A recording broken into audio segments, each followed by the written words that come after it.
Salut, c'est Rémi. Aujourd'hui, on va parler d'une question stratégique très importante quand on démarre son business, quand on vend des produits. C'est est-ce que je fais de la qualité ou est-ce que je fais de la quantité?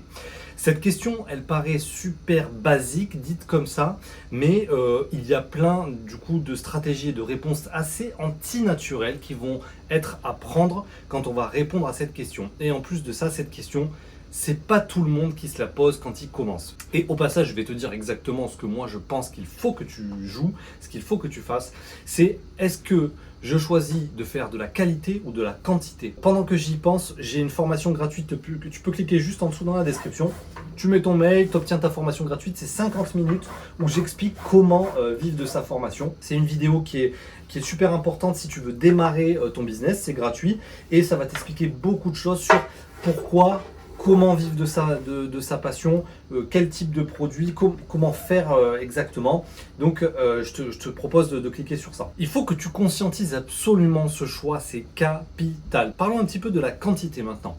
Si tu es une entreprise qui souhaite faire tout simplement de la quantité, du prix le plus bas possible et pour tout le monde. D'abord, est-ce que tu sais pourquoi tu vas avoir tendance à faire de la quantité? Pourquoi? En fait, c'est pas le fait que tu décides de faire, c'est pas que tu vas décider consciemment de faire de la quantité. Le problème en fait, c'est que tu vas décider de ne pas vendre cher. Et comme tu vas décider de ne pas vendre cher, tu vas être automatiquement, obligatoirement obligé de faire la compétition avec des gens qui font de la quantité. Si tu fais pas cher parce que pas cher c'est mal, parce que je veux pas escroquer, parce que en même temps, pas cher, dans la tête, c'est plus facile à vendre. C'est-à-dire, oui, ça partira beaucoup plus vite si c'est pas cher.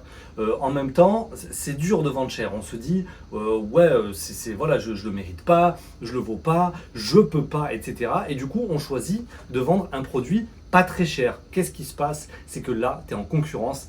Voilà, tu tombes dans le bain où il y a des milliards de gens qui tombent, c'est-à-dire que tu vas être obligé de faire de la quantité. Puisque les désavantages, les caractéristiques et les désavantages de vouloir faire de la quantité sont premièrement que tu vas faire beaucoup moins de marge, effectivement. Quand tu joues sur la quantité, tu joues effectivement sur des légères marges, grande quantité pour avoir plein de légères marges et réussir à faire un chiffre honorable. Ensuite, quand tu veux faire de la quantité, tu tombes forcément en concurrence avec avec des très grosses entreprises. Les très grosses entreprises n'ont pas les mêmes moyens de production que toi, ils sont beaucoup plus armés que toi et ils ont beaucoup plus de personnel, ils ont des avantages au niveau de l'achat de matières premières qui n'a rien à voir avec les tiens.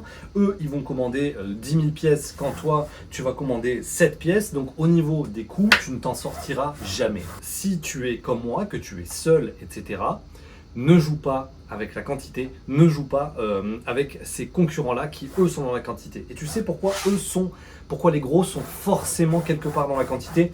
Je te parle en termes généraux là. En fait, ce qui se passe, c'est que les grosses entreprises, forcément délèguent. Plus on délègue, je ne sais pas si tu sais, si tu as déjà essayé de déléguer, etc., mais plus tu délègues, plus la qualité de ton produit va diminuer parce que tu vas devoir sous-traiter à des gens qui n'auront pas le même perfectionnisme que toi. Et donc, du coup, tout va finalement descendre petit à petit en qualité. Donc, du coup, tu vas t'approcher de quelque chose tu vas t'approcher d'un marché plus quantitatif. Mais si tu veux garder de la qualité, moins tu sous-traites, plus tu t'occupes toi-même du produit, plus ça fonctionne et plus tu vas pouvoir rester dans la qualité. Ce que je te propose, du coup, j'ai répondu un petit peu à la question, mais quantité, on laisse tomber, on fixe sur la qualité. Et je vais te dire, quand tu es à ton compte, quand tu es seul, quand tu es un artisan, il faut que tu joues tes armes. En fait, si tu veux, quand on est justement artisan et seul, entre guillemets, ou pas beaucoup dans sa boîte, les avantages qu'on a, on a des avantages par rapport aux grosses boîtes. On a des avantages justement de qualité. C'est-à-dire que nous, on peut faire du perfectionnisme. Nous, on peut aller loin dans la qualité. On peut aller loin dans le luxe, dans le premium. On peut aller très loin parce qu'on n'a pas 50 personnes qui ne connaissent pas le travail à qui on délègue la tâche. On est des passionnés, on peut aller beaucoup plus loin là-dedans. Donc, on va jouer sur cet avantage, le fait de pouvoir faire quelque chose de très haut de gamme. Je vais te donner un exemple. Par exemple, certaines Mercedes, elles ont des moteurs AMG. Alors attends, je vais peut-être dire un petit peu n'importe quoi, mais le fond de l'histoire est complètement juste. C'est que les moteurs les plus qualitatifs de chez Mercedes, ce ne sont pas ceux qui sont vendus industriellement, fabriqués comme ça à la chaîne, etc. C'est des moteurs où sur le moteur, tu as une plaque avec écrit moteur fabriqué par Intel. C'est-à-dire que on vend beaucoup plus cher un produit qui a été fait main, entre guillemets, par une personne, un technicien, un perfectionniste de l'automobile, quelqu'un qui connaît son métier. Même des grosses entreprises comme ça, comme Mercedes, etc., peuvent faire appel à une personnalisation de la personne qui a conçu ton moteur et le vendre beaucoup plus cher. Et bien ce travail-là, Mercedes ont bien compris. Là, ce genre de moteur, il n'y en a pas, par exemple, c'est pas écrit Philippe a fait 1000 moteurs dans la journée. C'est ce moteur-là précisément a été monté par Patrick ou par Philippe. On parle plus de quantité à ce niveau-là, on parle de qualité. Il y a une pièce faite par Philippe qui a mis tant de temps à la faire, ça a été long, ça a été plus long qu'un moteur normal. Il a fait ça super bien et super précisément, il n'y en a qu'une seule. Et ce degré d'exigence, c'est le degré d'exigence qu'on va viser. Et oui, on va faire de la qualité. C'est pareil pour les montres. Si tu veux faire appel à des montres beaucoup plus chères, les Patek, les Rolex, les machins, il y a carrément des listes d'attente sur lesquelles tu n'es même pas sûr de pouvoir t'inscrire. Et voilà, ça, c'est des sociétés qui ont misé sur la rareté. Il y a de l'attente et c'est des produits haut de gamme. Donc on vise cette manière-là de faire et pas la manière industrielle. Donc ne regarde pas en termes de prix les autres qui font tout et n'importe quoi au niveau du prix et qui veulent être vraiment pas chers pour pouvoir être vendus un peu de partout et n'importe où, hein. On va privilégier la qualité et du coup des prix importants. Quels sont les avantages de privilégier la qualité uniquement? Et c'est là que je te dis qu'il y a des choses qui sont très antinaturelles. C'est parce que c'est pas des choses qu'on désire quand on commence. Les avantages de faire de la qualité, c'est que tu as moins de commandes.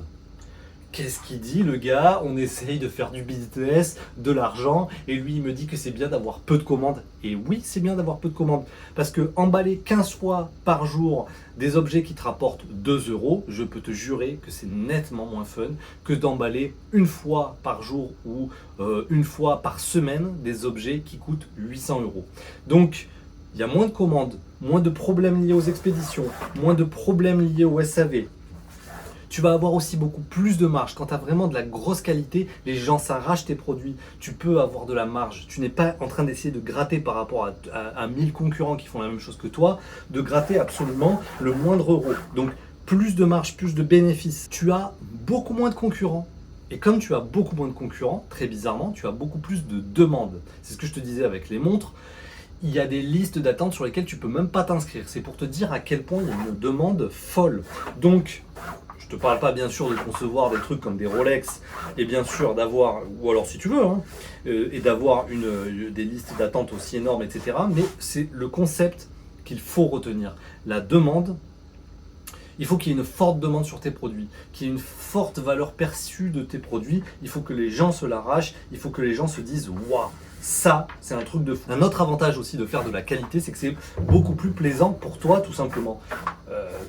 Pas besoin de te faire un schéma, mais quand tu travailles dans ta passion et que tu fais des produits dans ta passion, faire de la daube, franchement, c'est vraiment frustrant et c'est vraiment, voilà, pas du tout. Enfin, tu te dis, mais qu'est-ce que je suis en train de faire en fait? C'est nul, tu perds un peu le sens de ce pourquoi tu t'es mis à travailler pour toi-même. Donc, du coup, faire de la qualité, c'est juste un régal. Et c'est encore mieux parce que du coup, tu peux te lâcher. Tu peux te dire, ah ouais, ben là, je vais faire le top du top dans mon domaine, je vais me régaler. Et tu vas voir que c'est comme ça que ça va se vendre. Chose aussi très antinaturelle, c'est que plus c'est cher, plus ça se vend facilement. Plus c'est pas cher, plus c'est dur à vendre. Je te promets que si un jour tu me dis, va vendre des pins, je te promets que je vais partir sur le fait de vendre des pins en or intégré de diamants et de 1000 carats, etc. plutôt que de vendre un pins de la Tour Eiffel en bas de la Tour Eiffel. C'est assez antinaturel, on veut toujours vendre un peu pas cher, mais sache que quand tu veux vendre pas cher, moins cher que la concurrence, parce que tu as peur que les gens n'aient pas d'argent, ou que les gens vont pas acheter ton produit parce qu'ils vont regarder sur les sites à côté, et vite fait bien fait, ils en trouvent des pas chers, etc. et tout et tout. Sache, première chose, que là, tu vas te mélanger dans la bataille et dans le combat avec tous ceux qui font du pas cher. Deuxième chose, Je vends des djembés entre 700, 800, certaines fois 1000 euros. Et je peux te dire que si on commence à regarder un petit vite fait sur internet, je te jure que tu vas pas trouver des djembés à ce prix-là. En plus, pour me trouver, il va falloir chercher. C'est ça le pire. Si tu cherches djembé à achat, eh ben, tu vas tomber sur tout un tas de sociétés, d'entreprises et tout qui vont te proposer des djembés à 200 balles, à 300 balles, maxi 400 balles. Mais des djembés, moi, à 800, à 1000 balles, j'en vends tout le temps. Donc crois-moi, vise la qualité, surtout si tu es une petite entreprise, plutôt que la quantité. Si tu dis, ok, je veux faire de la qualité, prépare-toi à faire des prix très hauts que tu ne verras même pas sur Internet. Prépare-toi à faire moins de commandes, plus rarement. Prépare-toi à travailler beaucoup plus sur un produit, à beaucoup plus t'engager sur un produit. Vendre des produits chers, ça se market, ça se vend d'une certaine manière. Il faut créer un écosystème qui te permet de faire ces ventes-là et d'être connu et de pouvoir communiquer comme tu veux à ta cible. Ça, c'est la deuxième partie de ton travail, comme je le dis à chaque fois. Savoir très bien faire le produit est une très bonne chose. Le deuxième travail que tu dois adopter, surtout si tu fais de la qualité, parce que ça demande de faire des belles photos, ça demande d'avoir un beau site internet, d'avoir une belle communication, d'avoir de belles vidéos, etc. Tout ça, ça s'apprend. Ok, j'en ai trop dit, trop de blabla. Ciao les gars et bon courage. À plus.